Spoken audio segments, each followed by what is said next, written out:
ఆంధ్రప్రదేశ్లోని మొన్నటి ఎన్నికల్లో ఘోర పరాజయాన్ని చవిచూసింది వైసీపీ పార్టీ. జగన్మోహన్ రెడ్డి ప్రభుత్వం కుప్పకూలిపోయింది. ఎంత క్లీన్ వాష్ అవుట్ అనేది చాలా స్పష్టంగా రిజల్ట్ మనకు అర్థమైంది. అయితే జగన్మోహన్ రెడ్డి తన పార్టీని పునర్నిర్మించేందుకు సిద్ధమయ్యారు. పునర్నిర్మాణంలో బిజీగా ఉన్నారు. ఇన్ఫాక్ట్ మాజీ ఎమ్మెల్యేలు, మాజీ మంత్రులతో కూడా భేటీ అవుతున్నారు. రోజు ముఖ్య నేతలతో భేటీ అవుతున్నారు. సీనియర్ లీడర్లతో భేటీ అవుతున్నారు. తమ పార్టీలో గెలిచినటువంటి 11 మంది ఎమ్మెల్యేల యొక్క సలహాలు, సూచనలు తీసుకుంటున్నారు. ఇన్ఫాక్ట్ 48 మంది ఎమ్మెల్సీలు ఉన్నారు వైసీపీ పార్టీకి ఆంధ్రప్రదేశ్లో.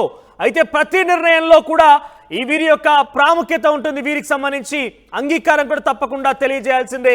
సో ఈ నేపథ్యంలోనే పార్టీలో నుంచి ఎవరు కూడా బయటికి వెళ్లకుండా, ముఖ్యంగా ఎమ్మెల్సీల వరకు కూడా చేజారిపోకుండా కాపాడుకునే ప్రయత్నంలో జగన్మోహన్ రెడ్డి ఉన్నారు. ఎందుకంటే ప్రతి విషయంలో కూడా ఈరోజు ఎన్డీఏ కూటమి అధికారంలోకి వచ్చినప్పటికీ ప్రతి అంశంలో కూడా వీళ్ళని సైతం చాలా కీలక పాత్ర అని చెప్పాలి.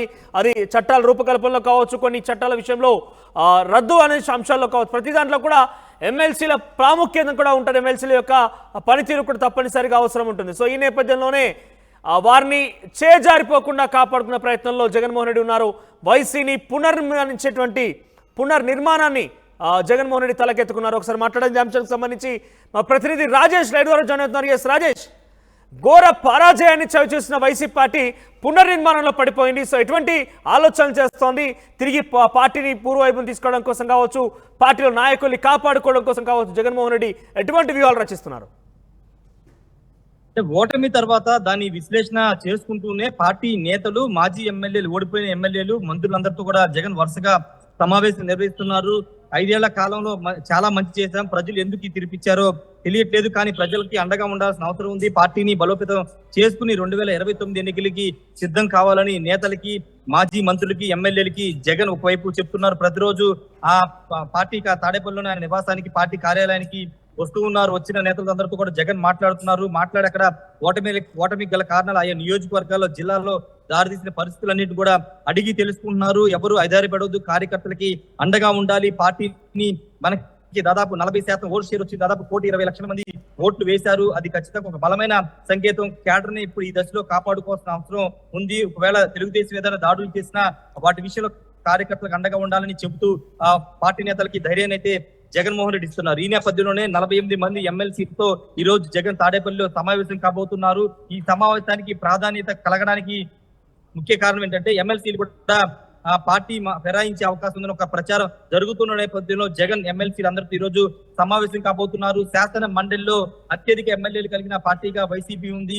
గతంలో 2019లో టీడీపీ ఉన్నప్పటికీ తర్వాతగా అటు గవర్నర్ కోటా, స్థానిక సంస్థల కోటా, ఇలా ఎమ్మెల్సీ కోటాలో ఎక్కువ మంది వైసీపీకి రావడంతో దాదాపు 48 మంది ఎమ్మెల్సీలు ప్రస్తుతం వైసీపీకి ఉన్నారు. ఓవరాల్ గా శాసన మండలిలో 58 మంది ఎమ్మెల్సీలు ఉంటారు. దాంట్లో 3 పైన ఇప్పటికే చైర్మన్ మోషన్ రాజు అనర్హత వేటు వేశారు. పల్నాడు చెందినటువంటి ఎమ్మెల్సీ సంబంధించిన విషయం, అదేవిధంగా వంశీకృష్ణ శ్రీనివాస్ యాదవ్, అదేవిధంగా విజయనగరం సంబంధించినటువంటి రఘురాజు, వీళ్ళ మీద ఎమ్మెల్సీ సంబంధించిన అనర్హత వేటు వేసి జంగా కృష్ణమూర్తి, పల్నాడు సంబంధించి జంగా కృష్ణమూర్తి మీద అనర్హత వేటు వేశారు. ఈ నేపథ్యంలోనే వాళ్ళు తీసేస్తే ఇంకా 55 మంది ఎమ్మెల్సీ ప్రస్తుతం శాసనమండలిలో ఉంటారు. శాసనమండలిలో 55 మంది ఎమ్మెల్యేలు 48 ప్రస్తుతం వైసీపీకి ఉన్నారు. శాసనసభలో చేసే చట్టాలు అసెంబ్లీ శాసనసభతో పాటు శాసన మండలిలో ఆమోదం తెలపాల్సి ఉంటుంది. ఆమోదం పొందకపోతే ఆ బిల్లు పాస్ చేయడానికి అవకాశం ఉంటుంది. కాబట్టి ఇప్పుడు ప్రభుత్వం తీసుకునే నిర్ణయాల్లో శాసన మండలి వైసీపీ ఎమ్మెల్యేల మద్దతు ఖచ్చితంగా అవసరం ఉంటుంది అనే భావనలో ఉన్నారు. కాబట్టి ఖచ్చితంగా ఎమ్మెల్యేలు ఎవరు చేజారిపోకుండా వాళ్ళతో ఈరోజు సమావేశం నిర్వహిస్తున్నారు. పార్టీకి ఖచ్చితంగా తిరిగి అధికారంలోకి వస్తుంది, ఎవరు ప్రలోభాలకి గురి కావద్దు, పార్టీతో నడవండి, పార్టీకి అండగా ఉండాలని ఎమ్మెల్సీలకు జగన్ దిశానిర్దేశం చేసే అవకాశం కనబడుతుంది.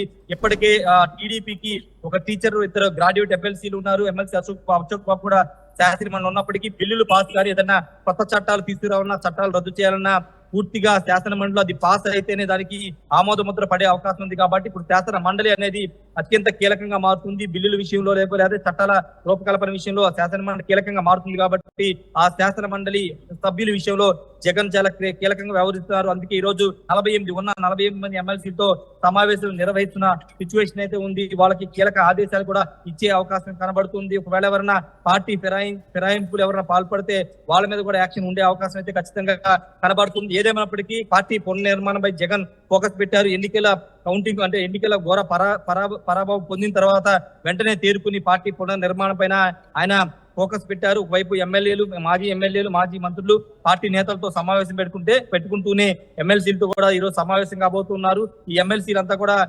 పార్టీతో ఉంటామని చెప్తున్నప్పటికీ పరిణామాలు ఏదైనా మారితే వాళ్ళు టీడీపీకి మద్దతు ఇచ్చే అవకాశం ఉంది. శాసన మండలి ఏదైనా బిల్లు పాస్ చేసినప్పుడు వాళ్ళు అనూహ్యంగా ఏదైనా అనుకూలంగా ప్రభుత్వాన్ని అనుకూలంగా ఓటు వేసినా లేకపోతే వాళ్ళకి మద్దతు తెలిపిన పరిణామాలు మారుతాయి. కాబట్టి అవేమీ జరగకుండానే ముందు జగన్ జాగ్రత్త పడుతూ ఎమ్మెల్సీతో సమావేశం అయితే నిర్వహిస్తున్నారు. Manoj, right, thank you Rajesh, thank you for the updates. Overall గా జగన్మోహన్ రెడ్డి పార్టీ పునర్నిర్మాణంపై బిజీగా ఉన్నారు. పార్టీ నేతలతో చర్చిస్తున్నారు. మాజీ ఎమ్మెల్యేలు, మాజీ మంత్రుల యొక్క సలహాలు, సూచనలు తీసుకుంటున్నారు. పార్టీ నుంచి ఎవరు కూడా చేజారిపోకుండా కాపాడుకునే ప్రయత్నం చేస్తున్నారు. ఇక ఎమ్మెల్సీలకు సంబంధించి చూస్తే కనుక 48 మంది ఎమ్మెల్సీల సంఖ్య ఉంది వైసీపీకి. అయితే ప్రభుత్వం తీసుకున్నటువంటి ప్రతి నిర్ణయంలో కూడా వీళ్ళు చాలా కీలకం కాబోతున్నారు. ప్రతిదానికి వీళ్ళ యొక్క అంగీకారం కూడా ఉండాల్సిందే అటు శాసన మండలిలో. సో శాసన మండలిలో 48 మంది సంఖ్యతో వైసీపీ ఉంది. సో వాళ్ళెవరు కూడా చేజారిపోకుండా కాపాడుకునే ప్రయత్నంలో జగన్మోహన్ రెడ్డి ఉన్నారు. సో ఇటీవల జరిగినటువంటి అసెంబ్లీ ఎన్నికల్లో ఘోర పరాజయాన్ని చవిచూసింది పార్టీ. కంప్లీట్గా వాష్ అవుట్ అయిపోయిందని చెప్పాలి. ఆల్మోస్ట్ కనీసం ప్రతిపక్ష హోదా కూడా దక్కించుకోలేనటువంటి స్థితిలో దిగజారిపోయింది వైసీపీ పార్టీ. సో వైసీపీ పునరాలోచనలో పడింది. పునర్నిర్మాణం కోసం జగన్మోహన్ రెడ్డి పావులు కలుపుతున్నారు.